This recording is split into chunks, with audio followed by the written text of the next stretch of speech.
जय हिंद साथियों, कैसे हैं आप सभी लोग। आप सभी साथियों का बिजनेस कोचिंग इंस्टीट्यूट में स्वागत है। साथियों, आज का हमारा जो ये शानदार सा सेशन है, ये फिजिक्स का अर्थात साइंस का, मुख्य रूप से ये साइंस का सेशन है, जिसमें आप सारे क्वेश्चनों को सॉल्व करेंगे। फिजिक्स, केमिस्ट्री, बायोलॉजी, उन सारे क्वेश्चनों को हम सॉल्व करके दिखाएंगे। और यकीन मानिए कि अगर ये प्रैक्टिस आप करते हैं 2024 की सारी सेटों को आप सॉल्व कर सकते हैं, तो उसमें आपको अच्छे से अच्छे नंबर प्राप्त होंगे। इसलिए आप बिल्कुल भी इसको स्किप ना करें और वीडियो को पूरे अंत तक देखें। इसमें देखिए, बहुविकल्पी क्वेश्चन 20 क्वेश्चन आते हैं। बहुत सारे बच्चे बहुविकल्पी क्वेश्चनों को डायरेक्ट कॉपी में नोट कर दे रहे हैं, तो उसको नोट नहीं करना, उमार में केवल उसके ऑप्शन को भरना है। इसमें विज्ञान के पेपर में बहुविकल्पी क्वेश्चन जो 20 मिलेंगे, इसमें 3 पार्ट होंगे। कुछ क्वेश्चन लगभग 7 क्वेश्चन फिजिक्स के होंगे, 6 क्वेश्चन केमिस्ट्री के होंगे और 7 क्वेश्चन आपके बायोलॉजी के होंगे। इस तरह मिला के 20 क्वेश्चन होंगे। तो इसलिए सारे क्वेश्चनों को बहुत अच्छी तरीके से समझ के उनका आंसर देना है। चलते हैं, क्वेश्चन की शुरुआत करते हैं। सबसे पहले आप यहाँ पर पेपर देख ही रहे हैं। अब इसके बाद हम क्वेश्चन पे पहुँचेंगे। क्वेश्चन बायलैंग्वेज होगा, इंग्लिश और हिंदी दोनों में होगा। सबसे पहला क्वेश्चन जो है यहाँ पर आप देख रहे हैं, खंड अ पार्ट ए बहुविकल्पी प्रश्न multiple choice question. Multiple choice question में यहाँ पर फर्स्ट क्वेश्चन क्या है, यहाँ पर इंग्लिश और हिंदी दोनों चीज़ों को हम पढ़ेंगे ताकि आपको समझ में आ सके। किसी अवतल दर्पण पर आपतित प्रकाश किरण दर्पण से परावर्तन के उपरांत अपने ही मार्ग से वापस आ जाती है। यह किरण मुख्य अक्ष का परिच्छेद करती है। पहला ऑप्शन है फोकस पर, दूसरा ऑप्शन है फोकस एवं ध्रुव के मध्य में, सी ऑप्शन है वक्रता केंद्र पर और डी ऑप्शन है अनंत पर। इंग्लिश में अगर बात करें, a ray of light incident on a convex mirror retraces its path after reflection from the mirror, the ray intersects principal axis at. First option है फोकस, सेकंड ऑप्शन है in between focus and pole, third option है centre of curvature और D option है infinity. तो इसमें बताना है आपको कौन सा ऑप्शन सही है। तो यहाँ पर क्वेश्चन में ये कहा गया कि उपरांत अपने ही मार्ग से वापस जाती है। अपने ही मार्ग से वापस केवल वक्रता केंद्र से जाती है, यानी सेंटर ऑफ कर्वेचर जो होता है वहाँ से रे क्या होती है, रिफ्लेक्ट होकर वापस होती है। तो यहाँ पर आपका सी ऑप्शन जो है ये राइट आंसर हो जाएगा। ठीक है। सेकेंड क्वेश्चन है, एक लेंस वस्तु के स्थिति विशेष के लिए आभासी, सीधा तथा आवर्धित प्रतिबिंब बनाता है। लेंस होगा अवतल, उत्तल, समतल अवतल, इनमें से कोई नहीं। इंग्लिश में भी है, a lens for creation position of the object form an imaginary erect and magnified image of the object. The lens will be concave, convex, plano concave, none of the of these, यानी इनमें से कोई नहीं।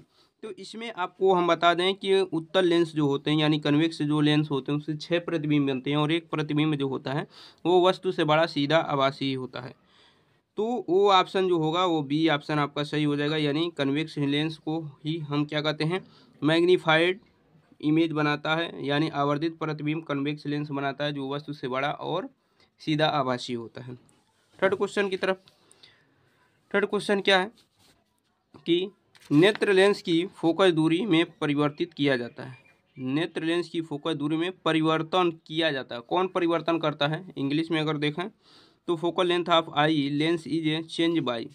First option है पुतली द्वारा, दृष्टिपटल द्वारा, सी option है परितारिका द्वारा और डी ऑप्शन है पश्चमांसपेशियों द्वारा। इंग्लिश में फर्स्ट ऑप्शन है प्यूपिल, सेकंड ऑप्शन है रेटिना, थर्ड ऑप्शन है आइरिस और फोर्थ ऑप्शन है यानी डी ऑप्शन है सिलेरी मसल्स। तो यहाँ पर सेलरी मसल्स जो होते हैं, पश्चिमा जो होती हैं, यही क्या करती हैं, लेंस को उसके आकार को घटाने बढ़ाने का काम करती हैं। ये बात ध्यान रखिएगा। नेक्स्ट क्वेश्चन है, स्वच्छ आकाश के नीले रंग के लिए उत्तरदायी प्रकाशीय घटना है। आकाश का रंग नीला होता है, क्यों होता है, किसके कारण होता है, उसी पर आधारित ये क्वेश्चन है। ऑप्शन ए है अपवर्तन, ऑप्शन बी है प्रकीर्णन, ऑप्शन सी है विवर्तन, ऑप्शन डी है परावर्तन। इंग्लिश में कहें optical phenomenon responsible for blue colour of clear sky is refraction, scattering, diffraction और रिफ्लेक्शन। इसमें से कौन सा ऑप्शन सही होगा? तो स्कैटरिंग ऑफ लाइट जो होती है, ये फिनोमेना जो होती है स्वच्छ आकाश के लिए नीले रंग के लिए उत्तरदायी होती है। ठीक है ना। रंग से रिलेटेड जो भी क्वेश्चन होंगे वो सब स्कैटरिंग ऑफ लाइट यानी प्रकाश की प्रकीर्णन से संबंधित होते हैं। अब क्वेश्चन नंबर 5 पे अगर हम बात कर लें तो क्वेश्चन नंबर 5 जो है, किसी विद्युत बल्ब पर 440 वाट 220 वोल्ट अंकित है। बल्ब फिलामेंट का प्रतिरोध ज्ञात कीजिए। ऑप्शन ए है 100 ओम, ऑप्शन बी है 225 ओम, ऑप्शन सी है 115 ओम, ऑप्शन डी है 110 ओम। इंग्लिश में 414 वाट 220 what is market on an electric bulb. The resistance of the filament of the bulb will be. देखिए इसको अगर हम सॉल्व करें तो P इक्वल टू होता है V² अपन R। यहाँ से आपको वैल्यू किसका चाहिए, R का, तो R इक्वल टू क्या होगा V² P। यहाँ से वैल्यू रखेंगे V का क्या है 220 इंटू 220 और P का वैल्यू क्या है 440। यहाँ से 0 से 0 कटेगा, 22 से 44 कटता है 2 बार में और 2 से 210 220 कटेगा 110 बार में। तो यानी R का मान जो होगा 110 ओम हो जाएगा। 110 ओम जो ऑप्शन डी होगा यही आपका सही ऑप्शन हो जाएगा। उम्मीद है कि ये चीज़ें आपको समझ में आ गई होंगी। अब देखिए नेक्स्ट क्वेश्चन है क्वेश्चन नंबर 6। विद्युत परिपथ में प्रयुक्त होने वाले कुछ अवयवों के संकेत चिन्ह स्तंभ ए में दिए गए हैं। स्तंभ बी में दिए गए नामों से सुमेलित कर सही विकल्प का चयन कीजिए। ठीक है, तो यहाँ पर ऑप्शन बने हुए हैं। यहाँ पर देखिए जो पहला है ये, दूसरा, तीसरा, चौथा, ये 4 ऑप्शन है। इसमें देखिए सबसे पहले हम आपका मिलान बता दें तो तीसरा जो है ये सेल का है, विद्युत सेल का है। यानी आप देखेंगे तो तीसरे का किससे मिला रहे हैं, सेकंड से। फिर उसके बाद ये तार क्रॉसिंग है, यानी चौथे का किससे मिलाएंगे, फर्स्ट से। फिर उसके बाद ये एमीटर है, एमीटर को किससे मिलाएंगे, फोर्थ से, यानी 2 का किससे, फोर्थ से। और फिर ये लास्ट बच जाता है आपका थर्ड से, यानी फर्स्ट का किससे, थर्ड से। तो देखिए तीसरे का दूसरा किस में है, यहाँ पर आप देखेंगे।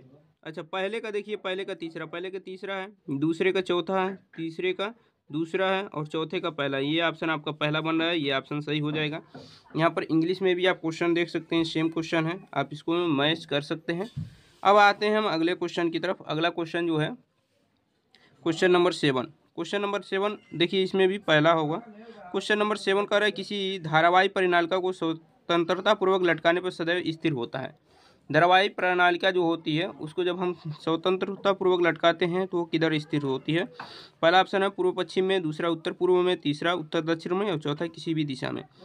तो ऑप्शन जो है यहाँ पर पहले इंग्लिश का क्वेश्चन पढ़ देते हैं। A freely suspended current carrying solenoid always rest in.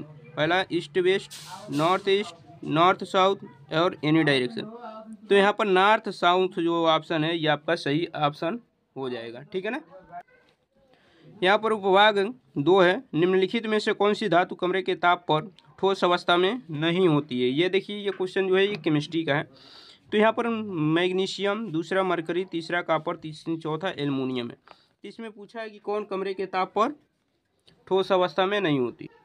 English में अगर क्वेश्चन की बात करें तो which of the following metals is not solid state at room temperature. तो यहाँ पर देखिए फर्स्ट ऑप्शन है मैग्नीशियम, दूसरा है मरकरी, तीसरा है कॉपर और चौथा है एल्युमिनियम। तो मरकरी जो होती है ये कमरे के ताप पर क्या होती है, सॉलिड नहीं होती है, लिक्विड फॉर्म में होती है। यहाँ पर क्वेश्चन नंबर 9 की बात करें। क्वेश्चन नंबर 9 है अम्ल एवं क्षारक की अभिक्रिया से प्राप्त होता है। अम्ल एवं क्षारक की अभिक्रिया से क्या प्राप्त होता है। फर्स्ट ऑप्शन है हाइड्रोजन, सेकंड ऑप्शन है ऑक्सीजन, थर्ड ऑप्शन है क्लोरीन और फोर्थ ऑप्शन है लवण एवं जल।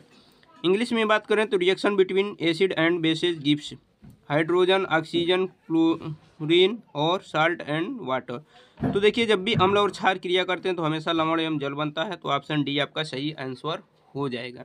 देखिए वीडियो बहुत ही महत्वपूर्ण है, इसलिए वीडियो को आप स्किप मत कीजिएगा। वीडियो थोड़ा लंबा हो सकता है क्योंकि हम पूरे क्वेश्चनों को इसी में सॉल्व करने का प्रयास करेंगे।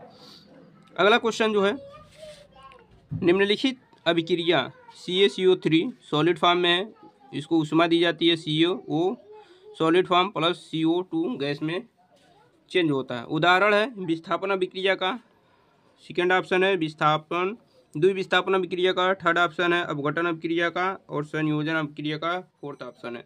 तो इसमें इंग्लिश में भी देख लेते हैं फॉलोइंग रिएक्शन। ये रिएक्शन है is an example displacement reaction, second option है double displacement reaction, third option है डिकम्पोजिशन रिएक्शन और फोर्थ ऑप्शन है कॉम्बिनेशन रिएक्शन। तो यहाँ पर देखिए डीकम्पोजिशन रिएक्शन है, यानी अपघटन अभिक्रिया है, दो भाग में टूट रहा है तो ये अपघटन अभिक्रिया हो जाएगी। ठीक है, अब इसके बाद क्वेश्चन नंबर 11 की बात करेंगे। 11वां क्वेश्चन जो है, श्रृंखलन का गुण किस परमाणु में पाया जाता है? कार्बन में, सेकंड ऑप्शन है नाइट्रोजन में, थर्ड ऑप्शन है ऑक्सीजन में और फोर्थ ऑप्शन है फ्लोरीन में।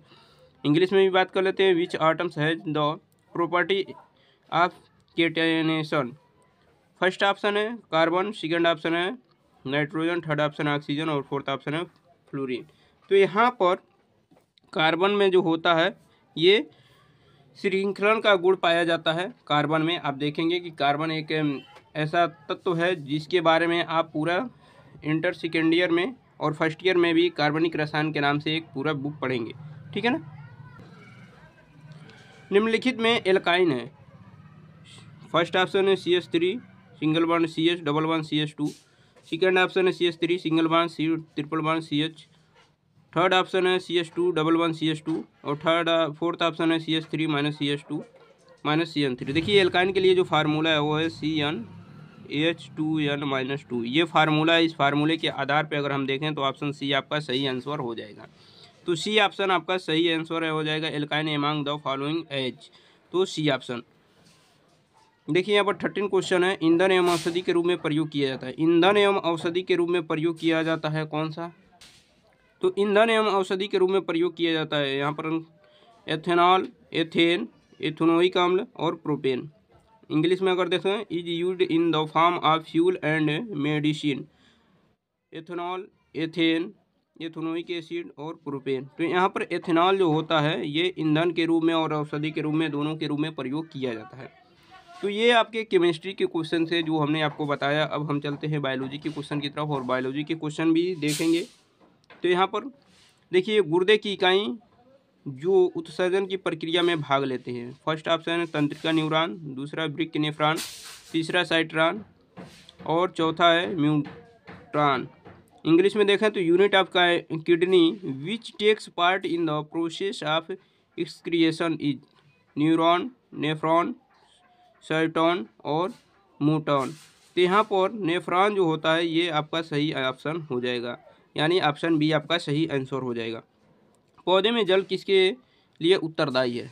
फर्स्ट ऑप्शन है जल का वहन, सेकंड ऑप्शन है भोजन का वहन, थर्ड ऑप्शन है अमीनो अम्ल का वहन, फोर्थ ऑप्शन है ऑक्सीजन का वहन। तो यहाँ पर देखिए इंग्लिश में भी पढ़ देते हैं। Xylem in the plants is responsible for. First option है transport of water, second option है transport of food, third option है transport of amino acid, fourth option है ट्रांसपोर्ट ऑफ ऑक्सीजन। तो यहाँ पर ट्रांसपोर्ट ऑफ वाटर जो है option ये सही हो जाएगा, यानी जल का वहन करती है। ठीक है, अब चलते हैं अगले क्वेश्चन की तरफ और अगला क्वेश्चन देखेंगे। देखिए क्वेश्चन नंबर 14, स्वपोषी पोषण के लिए आवश्यक होता है। फर्स्ट ऑप्शन है कार्बन डाइऑक्साइड और जल, दूसरा क्लोरीन, क्लोरोफिल, तीसरा है सूर्य का प्रकाश की और चौथा है इनमें से सभी। इंग्लिश में अगर कहें atrophic nutrition required carbon dioxide and water. First option है क्लोरोफिल, सेकंड ऑप्शन है थर्ड सनलाइट है और डी ऑप्शन है ऑल ऑफ दीज। तो ऑल ऑफ दीज यानी सभी की ज़रूरत होती है। स्वपोषी के लिए कार्बन डाइऑक्साइड की भी ज़रूरत होती है, जल की भी ज़रूरत होती है, क्लोरोफिल की भी ज़रूरत होती है और सूर्य की प्रकाश की भी, ये तो आवश्यक ही है। ठीक है, तो ये ऑप्शन आपका डी हो जाएगा। यहाँ पर क्वेश्चन नंबर 17 की अगर बात हम करें तो क्वेश्चन नंबर 17 है ऑक्सीजन की उपस्थिति में पाइरूवेट का ऑक्सीकरण कोशिका के किस भाग में होता है? पहला ऑप्शन है कोशिकीय द्रव्य में, दूसरा ऑप्शन है केंद्रक में, तीसरा माइटोकॉन्ड्रिया में और चौथा अंतर्द्रव्यी जालिका में। Pyruvate is oxidised in which part of the cell is presence of oxygen? Cytoplasm, nucleus, mitochondria और एंडोप्लाज्मिक रेटिक्यूलम। तो इसमें जो होता है एंडोप्लाज्मिक रेटिक्यूलम में होता है, यानी अंतर्द्रव्य जालिका में होता है। ठीक है ना।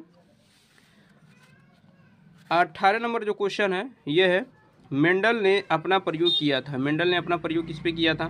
फर्स्ट ऑप्शन है वंशागत गुणों के अध्ययन के लिए, दूसरा ऑप्शन है मटर के पौधे के लिए, तीसरा चावल के उत्पादन के लिए और चौथा जो ऑप्शन है गेहूं के उत्पादन के लिए। इंग्लिश में कहें why did Mendel conduct his experiment? First option है for the study of inheritance of traits, second option है for production of pea, C option है for production of rice, D option है फॉर प्रोडक्शन ऑफ वेट। तो यहाँ पर जो option है वो मटर के पौधे पे किया था, यानी बी ऑप्शन आपका सही हो जाएगा, ठीक है ना, जिसमें आपको मटर के पौधों के लंबे बौने पौधे के बारे में बताया गया था। यहाँ पर 19 नंबर जो क्वेश्चन है, देखिए वीडियो थोड़ा लंबा होगा इसलिए वीडियो को आप स्किप मत कीजिएगा, बहुत ही इंपॉर्टेंट ये वीडियो है।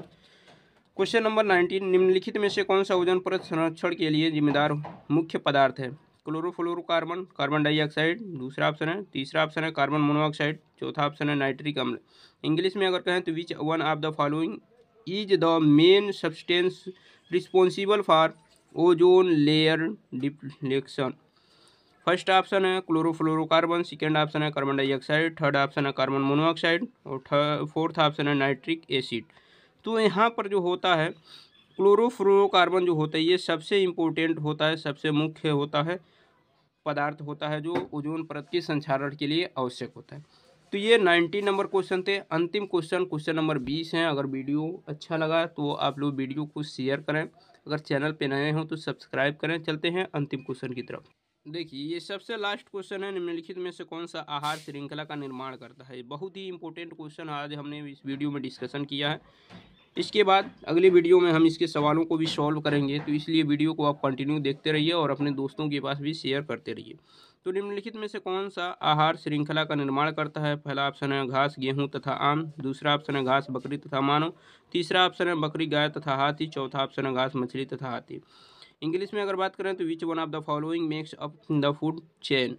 Grass, wheat and mango, second option है grass, goat and human, third option है गोट, काऊ एंड एलिफेंट और फोर्थ ऑप्शन है ग्रास, फिश एंड एलिफेंट। देखिए इसका जो तरीका होता है, सबसे पहले घास होता है, घास के बाद आता है प्रथम उपभोक्ता, फिर होता है द्वितीय, यानी घास, उसके बाद यहाँ पर बकरी या कोई जानवर आएगा जो घास खाने वाला होगा, उसके बाद आता है मानव। तो ये घास, बकरी तथा मानव होता है, क्योंकि घास जो होती है उसको बकरी खाता है, बकरी को मानव खा जाता है। तो ये ऑप्शन बी आपका सही ऑप्शन होगा। तो उम्मीद है कि ये सारी चीज़ें बहुत अच्छी तरीके से आपको समझ में आई होगी। इसके बाद की चीज़ें जो होंगी वो अगले वीडियो में हम डिस्कशन करेंगे पार्ट 2 से, और यहाँ से सारे क्वेश्चनों को सॉल्व करके रिटेन में अच्छी तरीके से कैसे लिखेंगे वो सारी चीज़ें हम आपको समझाएंगे। तो वीडियो कैसा लगा आप लोग कमेंट बॉक्स में ज़रूर बताइएगा। जो लोग चैनल पे नए हो चैनल को सब्सक्राइब करें। मिलते हैं नेक्स्ट वीडियो में, तब तक के लिए अपना ख्याल रखिए। धन्यवाद।